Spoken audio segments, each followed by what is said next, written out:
अस्सलाम वालेकुम। NTN news पर पीएसएल के स्पेशल शो पीएसएल पवेलियन के साथ आपका मेज़बान साजिद हसन हाजिर खिदमत है।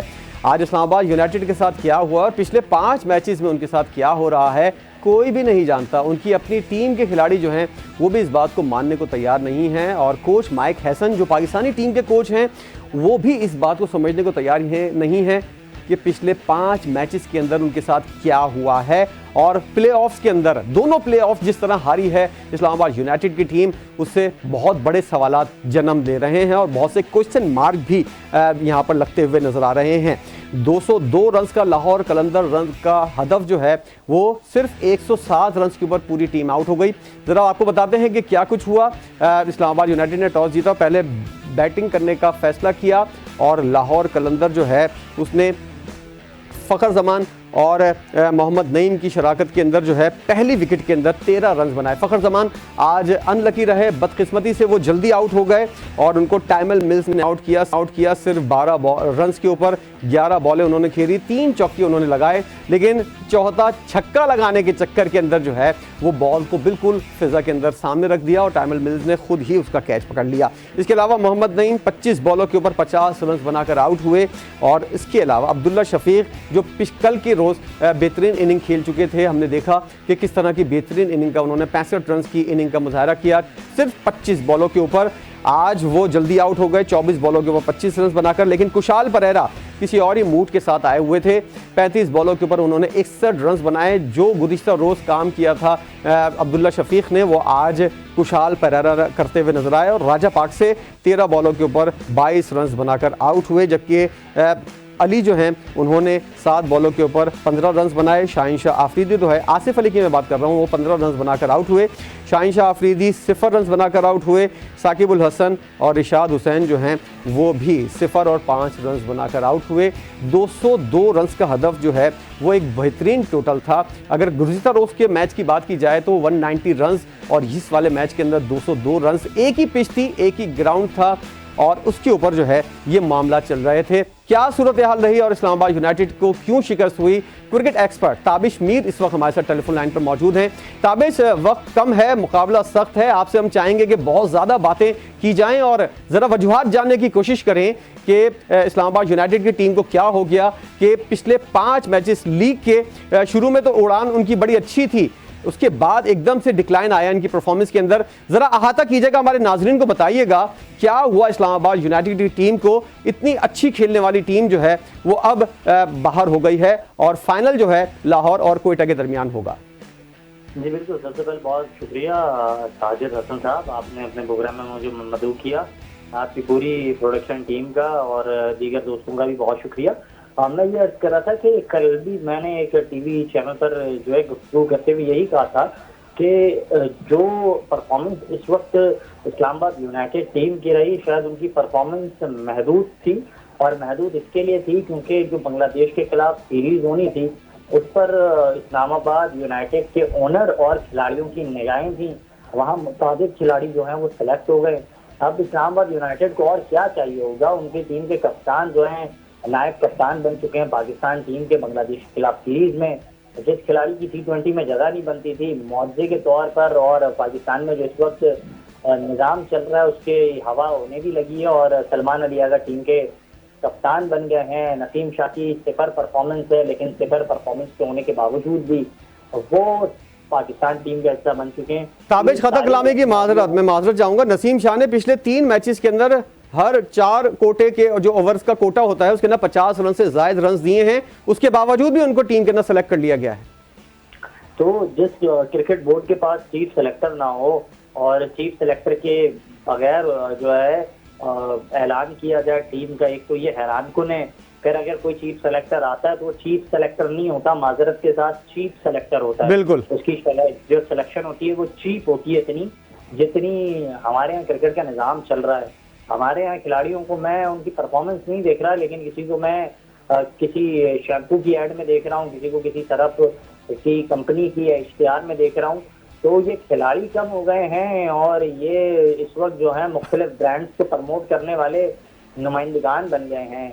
आप अगर बात कर रहे हैं मुल्तान सुल्तान ने जिस बुरे अंदाज से परफॉर्मेंस का मुजाहरा किया पूरे इवेंट में, आप देखें उसी तरह पेशावर ज़ल्मी रही, अब इस्लामाबाद यूनाइटेड, कराची ऑल्दो बहुत अच्छा परफॉर्म कर रही थी, लेकिन कल उनके लिए एक अच्छा दिन साबित नहीं हुआ, इसके लिए उनको बैड लक का सामना करना पड़ा। But yeah now Lahore Qalandars had made their day and they had done terrifically very well. और मुझे लगता है जो लोग कल तक शाहिनशाह अफरीदी की कप्तानी पर तनकीद करते थे, आज वो भी खामोश होंगे, क्योंकि हाँ, शाहिनशाह अफरीदी की क़यादत में ये टीम चौथी बार फाइनल खेलने जा रही है। तो ये सारा सेहरा शाहीन एंड कंपनी को जाता है। भले जो भी उनकी परफॉर्मेंस रही, उनका मोमेंटम नहीं है, वो बॉलिंग उनकी वो क्वालिटी नहीं है, ये सारी चीज़ों का मुझे इल्म है, इदराक है। उनके पास हाफिज सऊद जैसे बॉलर है जिनके पास पेस है लेकिन दिमाग नहीं है। तो ये सारे सिनेरियोज हैं, लेकिन but in the end they are in the final.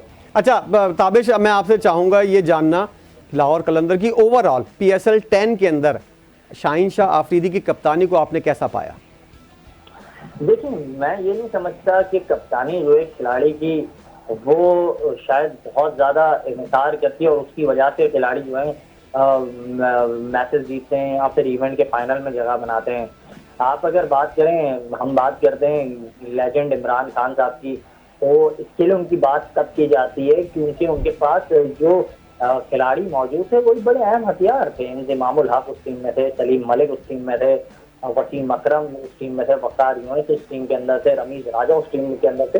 एक बड़ी अच्छी बैलेंस टीम थी। फिर स्पिनर्स में आप देखें तो सिकंदर इकबाल उस टीम के अंदर थे। तो ये सारा निज़ाम था।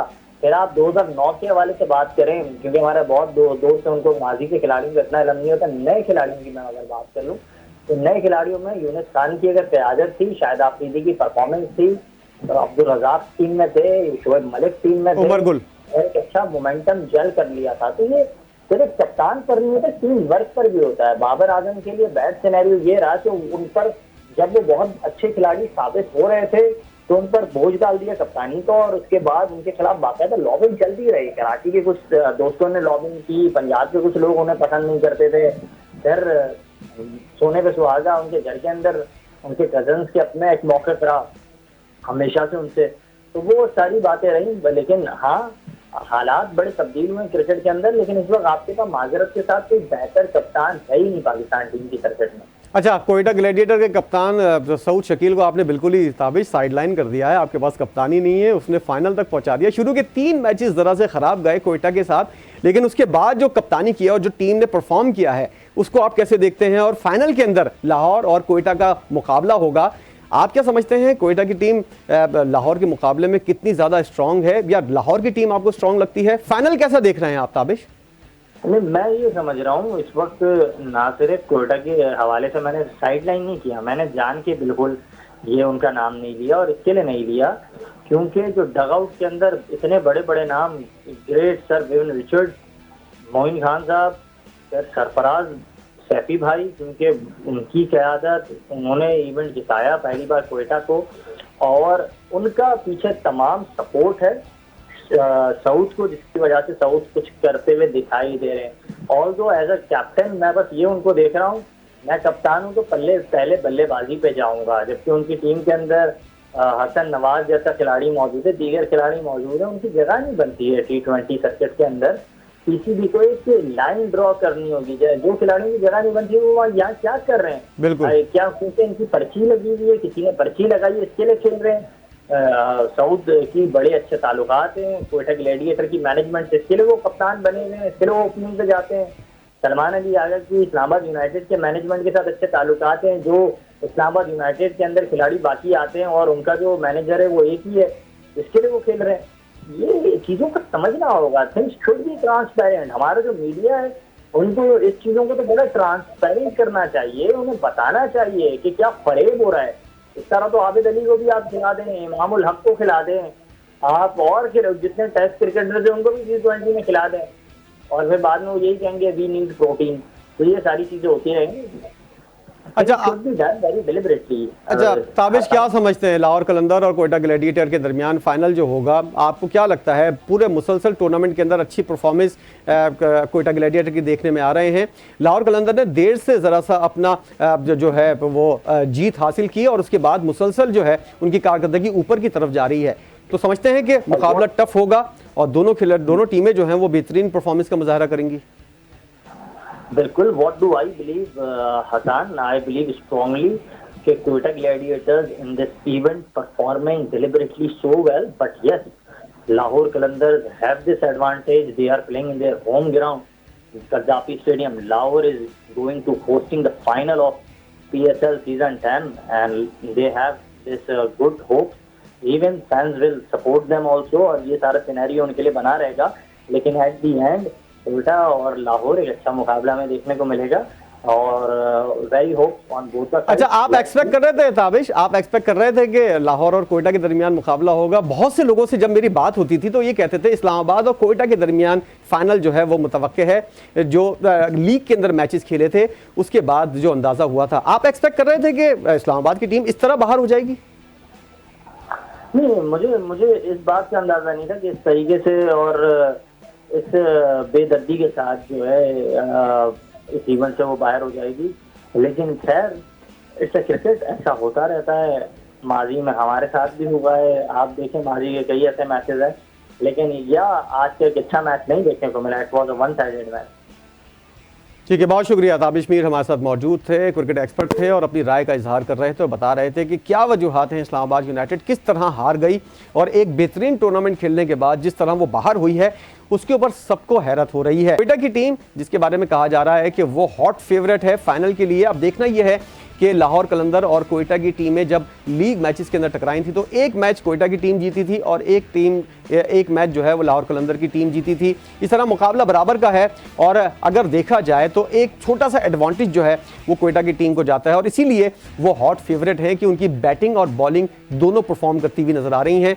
अब ये फैसला इतवार वाले दिन होगा कि कौन सी टीम जो है वो टॉस जीतकर पहले बैटिंग करती है। टॉस इस फाइनल के अंदर इंतहाई अहमियत का हामिल है और जो पिछले 5 मैचेस हुए हैं उसके अंदर मेन किरदार जो है वो टॉस ने किया है।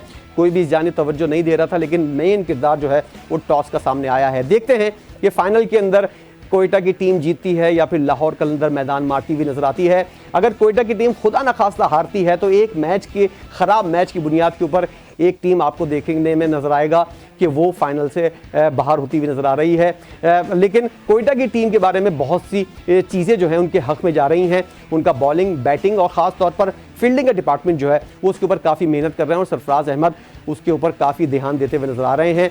लाहौर कलंदर की टीम जिस तरह आज खेली है, अगर इसी तरह खेलती है तो बहुत ज़्यादा टफ टाइम देखने को मिल सकता है दोनों टीमों के दरमियान। खैर, फाइनल का इंतजार करते हैं। कल गैप है, दोनों टीमें आराम करेंगी, कोयटा और लाहौर की टीम, और उसके बाद जो है फाइनल के लिए भरपूर तैयारी के लिए परसों यानी कि इतवार वाले दिन ये मैदान दोबारा सजेगा। उस वक्त तक के लिए हमको भी इजाज़त दीजिए और फाइनल के दिन इसी वक्त इसी जगह पर हाजिर होंगे और आपके साथ डिस्कस करेंगे कौन सी टीम ने फाइनल जीता। जब तक के लिए इजाज़त दीजिए, अल्लाह हाफिज़।